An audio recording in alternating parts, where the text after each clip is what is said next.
As I record this, it's January 8th. It's getting close to Quitter's Day, which if you don't know is January 10th, when most people give up on their New Year's resolutions. If that's you, do not quit. Do not give up. Hang out. I'm going to teach you how your brain works and how you can be better at keeping your resolutions, building those habits to make the life that you want to make, to make the changes you want to make. So let's dive in. Okay, even if it's not January 10th or not January when you're watching this, this is going to apply to you. Anytime you make a resolution, you decide to change something about your life, create a new habit, break an old habit, all this stuff's going to apply. So let's start with how your brain works. So I want you to think back to something when you were learning it for the first time, something that's really awkward. I like to use driving because a lot of people do that, but there are some people who never learn to drive. Maybe you live in New York City and you don't have to drive. Think of anything, maybe riding a bicycle. Anything that was really difficult at first, required a lot of physical things, and you couldn't do it easily. Anything that required a lot of physical coordination that you couldn't do easily at first. Okay. Now, think of that thing now, you do it automatically. Like a baby learning to walk has to think about just balancing and then every step forward. You stand up and walk like it's nothing. You just do it. It's easy. You don't even have a conscious thought. So at some point, you went from having to think and concentrate really hard about whatever it was you want to do to becoming so automatic, it's basically thoughtless. How did that happen? Well, your nervous system, we call it the central nervous system, which includes your brain, your spinal cord, everything going out to your body, to all your muscles and limbs, are all made up of neurons. And when you have a thought and that goes through your brain and then down into your body and through your nervous system to your muscles and triggers those muscles, it sends an impulse, an electrical impulse through that. And the more often that happens, this pathway gets protected by something called a myelin sheath, and it gets the thicker and stronger that sheath grows, the more that pathway the more effective that pathway is, and the faster the triggering. So you have the thought, boom, it goes, it's done. So it's faster and stronger the more that you use it. So think of this pathway as a path on a field. You've got a big field of grass, kind of long grass, and you've got this path walk of where you've been walking through it every day, and it kind of wears away the grass, you see the dirt, and that's an easy way to go. It's the same idea. The more you do something, the easier it becomes to do. This is how you build any habit, both mental and physical. And this is important because your mental habits work exactly the same way. The neuron firing doesn't actually leave the brain, but it still affects you, and it still gets ingrained in exactly the same way. So now if you want to change that pathway, think of the grass again, you want it to go to a different pathway, you're going to start walking a different pathway, and at first it's going to be difficult. You got to wade through the grass, it's not easy, and the old pathway is still there. It's going to take time for that old pathway to begin to grow over, for new grass to grow, and eventually it will disappear. And the same thing goes with building a new pathway. At first it's hard, you got to push through the grass and all that stuff, but every time you do it, you wear it more and more and more down, until it is just a pathway and it's easy to go. And the other one overgrew and it's not easy to go that way. So now you've got a whole new way of being. That's the basics of it. That's how building any new habit, any new routine works. And the way, you get into deep psychology, one of the ways that we think about this is when something becomes that ingrained in you, it becomes part of your identity. It's part of the group of characteristics that you think about subconsciously as just who you are.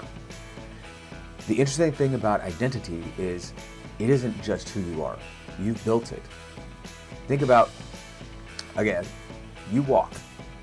You get up and walk. If you're capable of walking, walking is part of your identity. You don't even think about it. It's so common that you don't even realize that that's part of who you think you are. But if you were in an accident and no longer able to walk, a lot of people who go through that, they go through depression, and because they're suddenly their vision of themselves is radically altered. In their mind, they still see themselves as able to walk, but they're not able to in reality. And so their vision in their mind, their identity doesn't match their reality.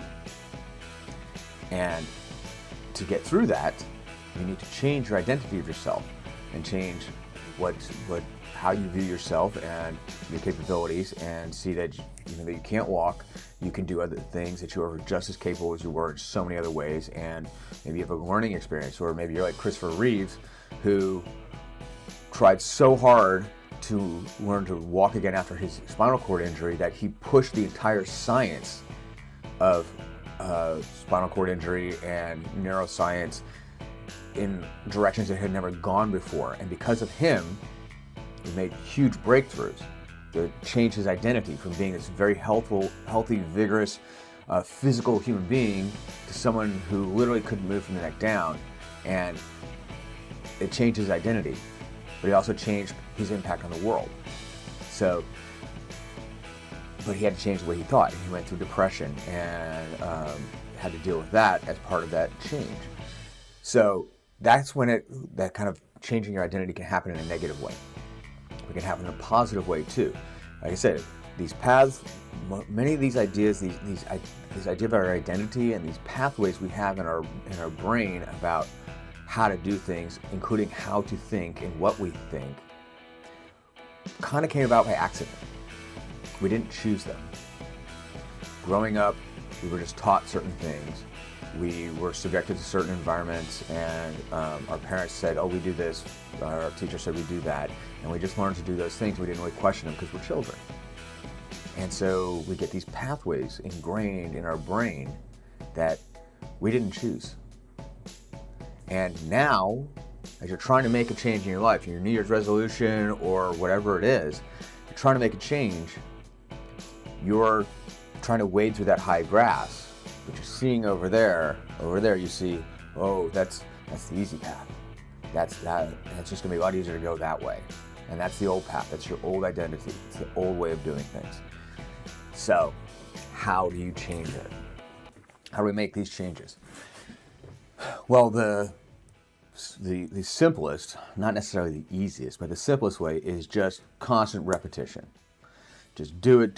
Think of this as positive affirmations. You know, you get up every morning, you have a little post-it note on your mirror, and you say, you know, people like me. At first, it doesn't really have a lot of impact, but if you do it over and over and over long enough, you begin to believe it. And that affects your behavior, the way you interact with other people, and then you begin to see their change in the way they treat you and the way they behave towards you, and that moves you in that direction until that becomes a new pathway, and the old pathway goes away. So that is the most basic way of just standard repetition that's going to change everything. But we can actually break down, there's like levels to how a behavior is implemented and how to change a behavior. And there's the higher up on the levels that you work, the faster you're going to make change and the easier it's going to be to make change. So these levels are, the bottom level is going to be behavior change. This is just doing the thing. The next level is going to be environment change. Then this means doing the thing in a place where it's conducive to do that thing. So for example, if you look at Alcoholics Anonymous, you know, if you want to stop drinking, one of their rules is you don't go to bars. Right? That seems pretty simple. It's going to be really hard to stop drinking if you're hanging out in bars where everyone around you is drinking. If you're going to work out, you want to get in shape, it's going to be really hard to work out if you just stay in your living room. You're going to have to go to a gym or go outside or change your environment, get some equipment, something like that. You're going to have to do some environmental change.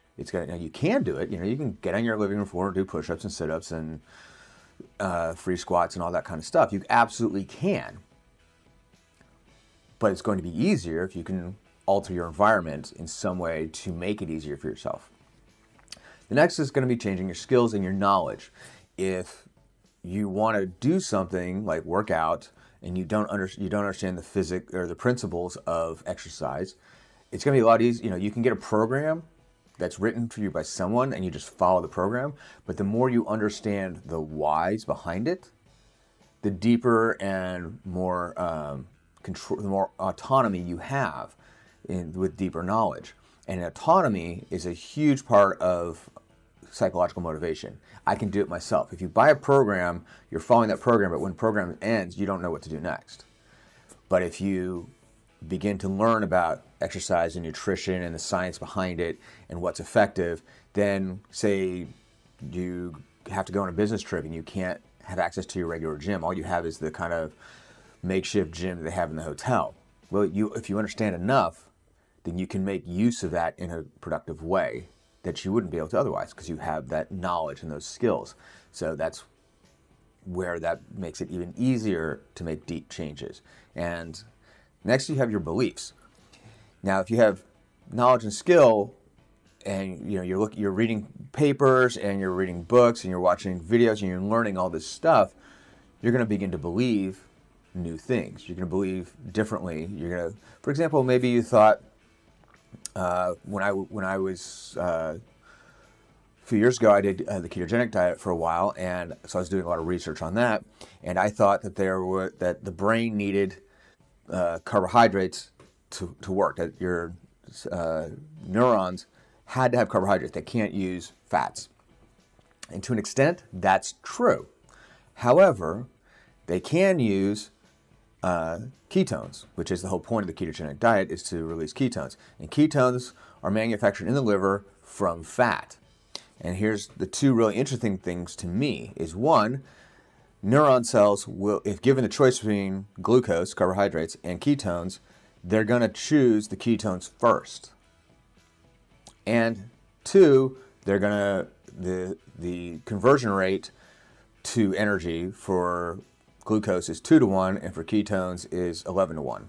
So you get a whole lot more energy from a ketone than you do from carbohydrates. This is why a lot of people, when they get into the ketogenic diet, first have brain fog because their body's not producing ketones, and then they have, when they get on the ketogenic diet, when they kind of go into ketosis, they get really, they just feel so good, and their brain gets really sharp, and that's kind of why.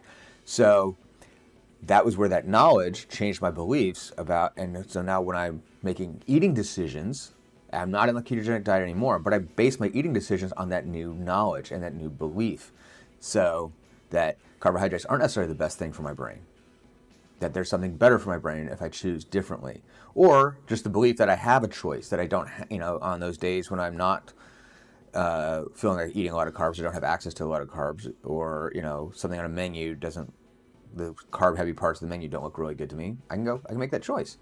So having those beliefs and those knowledge, that's really higher levels where you can really make those informed choices. And then you get into the next level is identity. When you believe something strongly enough, it becomes something unquestionable. Like I said, like the ability to walk or drive a car or anything else that you've learned so deeply, you don't even think about it anymore. That's when it becomes part of your identity. It's just who you are. And it's the kind of thing where you don't think about it, but if somebody took it away from you, like walking, it would radically alter how you think about yourself and your place in the world. So by changing your identity, by consciously saying, I'm going to be this now, you then radically alter your beliefs. That will drive you to gain more skills and knowledge. When you gain those more skills and knowledge, you'll make informed choices about your environment and your behavior. So now you can see where that all stacks. And that's the whole point of all of this. So to change any behavior, you're going to need to build those new pathways. How do you build those new pathways? By changing these 5 things: behavior, environment, skills and knowledge, beliefs, and identity. And the best place to start is as high up that ranking as you can. So if you can change your identity, cool. So right now, if you're trying to get in shape, instead of thinking of yourself as someone who's out of shape, think of yourself as someone who's fit. And imagine yourself as someone who's fit. Imagine standing in front of the mirror and seeing that fit body. Imagine buying those clothes that you want, that fit you the way you want. Imagine, going to the beach or the pool in that pool-ready body. Imagine fit person who goes out to dinner and makes those good choices about food. Imagine you as that person. And the more you ingrain that thought of you doing those things and being that person, and your friends commenting on who you are, and your friends coming to you for advice about getting in shape. These are all things that a fit person experiences. This is how the world treats them. And so when you have that in your head, then you're going to begin, okay, you're going to start to change your beliefs about yourself, your belief about your place in the world, your belief about what's a good and a bad choice when you're making your choices about your day-to-day life, minute-to-minute life. Do I want to park as close to the door of the building as possible, or do I want to park as far away so I can get that walk in? Do I want to go out to dinner at this place, which I know is nothing but junk food, or would I like to suggest my friends, hey, let's go somewhere else that has farm to table? Do I want to have a beer or a glass of wine, or do I want to have a non-alcoholic drink? Or do I want a soda with a lot of sugar, or do I want to drink some water? These choices you're going to make, if you change your identity, you're going to start to, what really is the right choice? So then you're going to have to, you've changed your identity, you change your belief about what is good or bad, and now you have to get new knowledge. You have to do some research. Okay, is this actually a better choice? Is a sugary soda drink better than an alcoholic drink? Like, what's the actual impact on your body? Well, now you got to do some research. Get on Google, read some articles, find some stuff, and then you can make an informed decision. Now you've got skills and knowledge to make those decisions, so you can affect the environment that you're in. And then that's going to inform your choices in the environments you choose to be in. And in those environments, no matter what environment you're in, you're going to exercise different behaviors. You see how that all just trickles down. Now and as you do that, you're going to start rewiring your brain, forming new pathways until that becomes automatic. So that's going to be the quickest way to make any change. So if you're thinking about quitting because you said you want to get in shape and going to gym is hard, or making the eating choices is hard, start looking at how you can change any and as many of these 5 things as you can.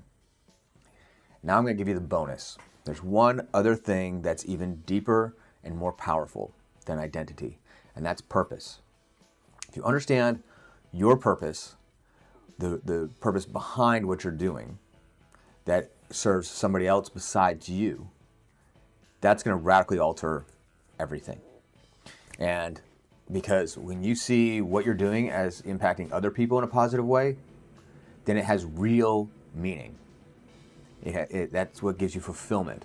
And as someone who does this for a living, I can tell you that when somebody looks at me and goes, wow, you inspired me to do something, that's a purpose, a sense of purpose. When somebody sees, when you look at a fitness coach who used to be out of shape and now they're in great shape and they have stayed that way for years, that's inspiring. When you see your friends around you who were in shape and got out of shape, that's the opposite of inspiring. So you can have an impact by whatever it is you choose to do, by changing your life for the positive. You can have an impact on other people without even really trying, just because when they hear your story, when they see your changes, they're like, oh wow, it's possible for me too. So that and you can get an even deeper life purpose, but that's a whole other video. And that is something that I work on as a coach. So if you found some use, some value out of this video, please like and subscribe. It'd be fantastic. If you want to have a further conversation about implementing these steps in a real concrete way in your life, there's a link below for my Candly. You can set up an appointment. We can have a free one-on-one consultation, because right now I do have some time available for new clients. But if that runs out, possibly I'll put together some online programs that you can use at your leisure that you can purchase. If you're interested in that, let me know. Leave a comment. All right? Peace out. You guys have a good one.